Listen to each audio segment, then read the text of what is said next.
Hello everyone, welcome to Java Tutorials. My name is Kishore.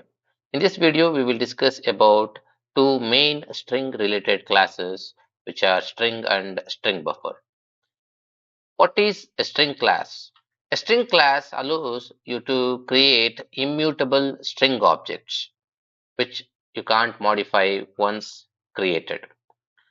But string buffer allows you to create mutable strings which you can modify. Suppose you want to see what are the methods are there in string class, you can always create the string like str with some message and you can invoke all the methods through the reference and see what are the methods available in the string class. We have these methods listed here like a char at method. If you want to extract a character from a particular index of a string, you want to find the length of a string, you can invoke the length method. When you want to concat a string with another string, you can use this concat method. When you want to compare strings, then you can use this equals. You want to compare but you want to ignore the case while comparing, then you equals ignore case you can use.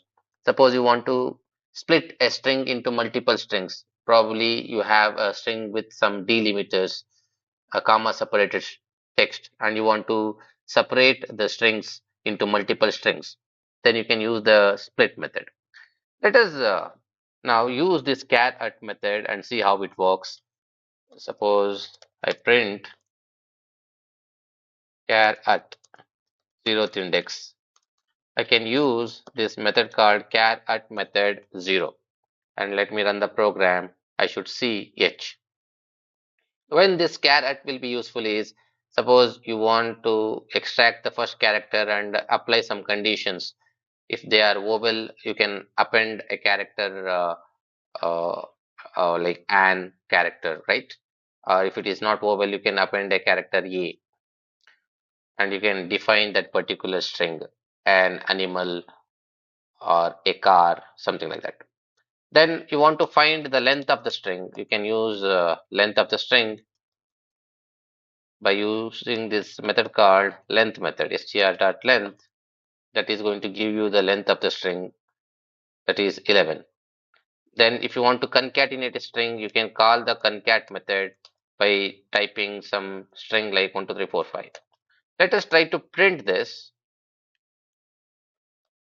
in the print statement while concatenating. And what would be the output is, you can see hello world 1, 2, 3, 4, 5 is what the output. But if I again print the value of str, what is going to be the value is, it is not going to be the concatenated value, it is going to be still hello world. If I run the program, you see still hello world. What happened when you did the concatenation? It actually created a new string object which is a concatenated string with hello world. And that string object is actually created in one of the memory called as non-constant pool. That is where that new string object is created. What about this hello world? Where it is created? It actually created in constant pool. So what is the difference between constant pool and non-constant pool means? In constant string pool, you will be having only one time that particular content, but it won't repeat. Like if you create hello world and if it is there in the constant pool, then only one copy of hello world will be there. But in non-constant pool, you can have multiple copies of hello world. So constant pool is mainly used whenever you want to reuse the same content. To understand that, let me create two strings here, like string s1 equals to hello and string s2 is equals to hello. And let me create another string s3 with he and string s4 with llo. And we will try to compare the string with another string using equal operator. What equal operator does is, it compares the memory address. The memory address of s1 and s2 will be compared. And if I run this program, I should see true if their memory address is same. And what about S3 and S4? What I will do is I will write here string S5 equals S3 plus S4. And if I print the value of S5, it should print hello, correct? Let me print the value of S5. You should see the value of S5 is hello. But what is the value of S1 and S2? That is also hello. Let me print all these values. They all will be same. S1 and S3, S4, S5 and S3. Yeah. If I run this program, you should see all of them. S3, I think I should write here S5, S1 and S2. Let me run this program. So S1, S2 and S3. S1, S2 and S5, sorry. So S1, S2 and S5, they all are having hello. But let us see the memory address of S1 and S5 are same or not. Their content is same, but are their memory address same? It is not going to give true, it will give false. Now you might be thinking, what happened? Their content is same. Why the memory address is not same? Because whenever you do any operation on a string, whether you do a concatenation with plus or you call a concat method, they all will be created in non-constant pool. But when you directly create a string using equal operator, they will be created in constant pool. That's why S1 and S2 gave true. But S5, though its value is hello, it didn't give S1 double equals to S5 true because their memory address is not same. Now, if you want to compare the memory address, you can use double equals. But if you want to compare the content, you can use the equals method present in the string class. So equals method you can use. Let me use S1 dot equals S2. Let me also use S1 equals S5. As their content is same, it is going to give true. You can observe the equals method of S1 and S2 and equals method of S1 and S5. When you invoke S1 dot equals S5, S1 dot equals S2, it is going to check the content because the equals method in string class compares the content, not the memory address. Next, we will create one more string, maybe S6 equals to hello, and obviously it has to return false if I try to invoke S1 dot equals of S6 because they are not having the same case, though their values are same, but their case is not same.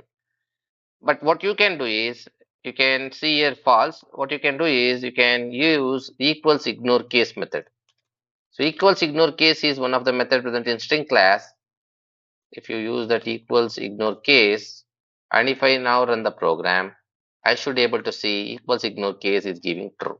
So this is how the equals ignore case will be useful. Then there is one more thing called split. So split method is used to divide the strings into multiple strings. Assume that you have a text like this, text equals 123 Raj, then some 35,000, and they all are separated by semicolon. And consider 123 should be an integer number, should be stored in an ID. Raj is a string value. 35,000 should be stored as a salary in a double variable. Then what you can do, first you have to split by semicolon. So you can always use the text dot split method, and the text dot split method takes a parameter that is a regular expression where you have to pass on which delimiter the string should be split. When you call the split method, multiple strings will be stored in an array like this 123, then Raj and 35,000. The split method is going to return a string array. You need to use a string array like this. I will write splitting text dot split, and let's see what is going to be the value of length after splitting. What is the length property going to return is, it will return 3. So you can always use a for loop to iterate over this string array. So let me write s colon splitting Then let me print this S, and I should see all the elements of the string 1, 2, 3, Raj, and 35,000.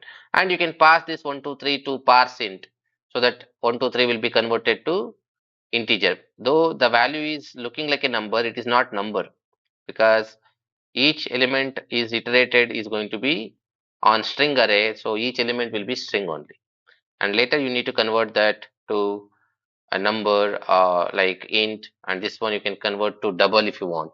But when could be the scenario where you get to split a string into multiple strings means again if the data is coming from a different resource and the entire user information or employee information is sent as a single text separating by semicolon, then you can always use a split and then you can actually work on each element.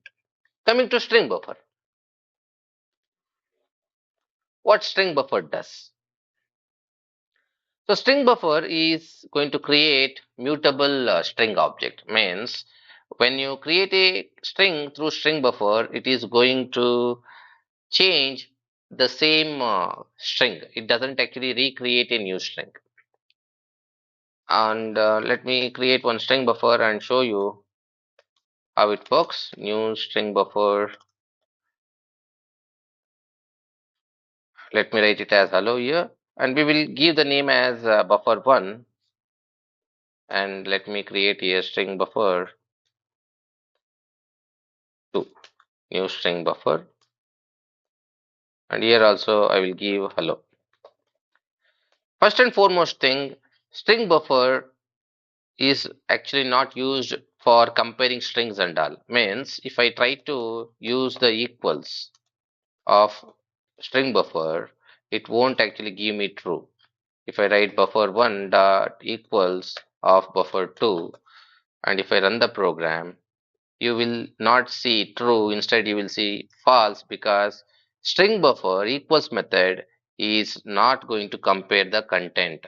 This equals method is actually not present even in string buffer class. It is actually inherited from the object class.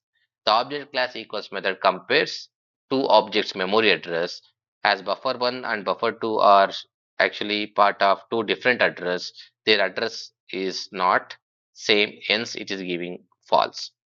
But what you can do is you can use buffer1 dot append method to append a string to the string buffer. Let me write here 1 2 3 4 5, and now you print the string buffer value like buffer1, and let me print the buffer1 value.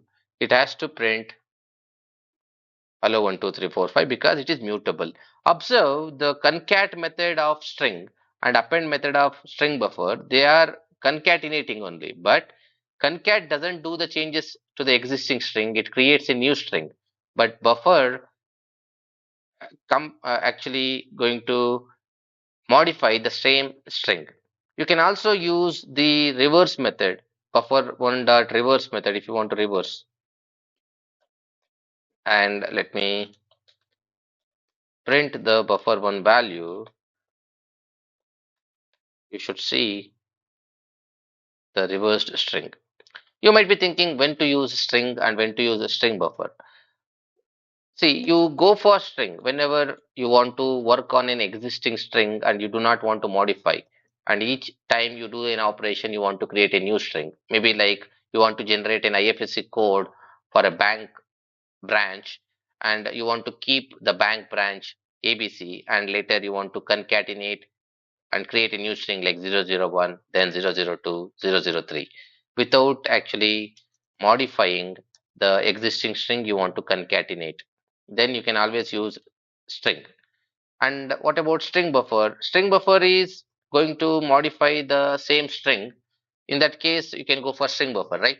Like maybe you are reading a file content line by line and you want to store it in one memory. You can always use a string buffer so that every time you read one line, add that to the buffer, and the next line you read and add that to the buffer, so it would not create a new string, it is going to append to the existing string only. Then the entire string buffer you can process later.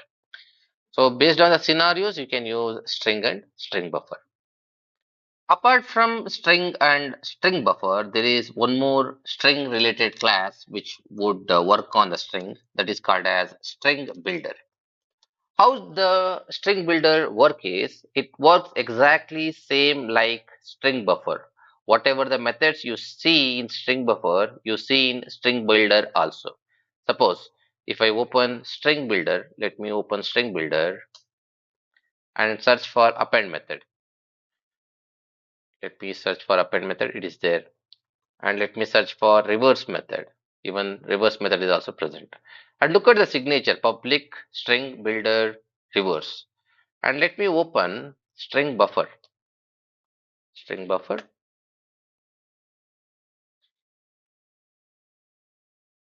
and let me search for append method. Look at the append method signature, it has synchronized. In case of string builder, the append method, if you see, it doesn't have the synchronized keyword. Same way, let me search for reverse. Reverse has a synchronized keyword in string buffer, but in string builder, if I search for reverse, you do not see that synchronized keyword. What is this synchronized keyword going to do is, it is mainly used whenever multiple threads are performing some operation. So string builder, which is not synchronized, string buffer is synchronized. How they work is, whenever the methods are synchronized, only one thread at a time can do the operation or can invoke the method.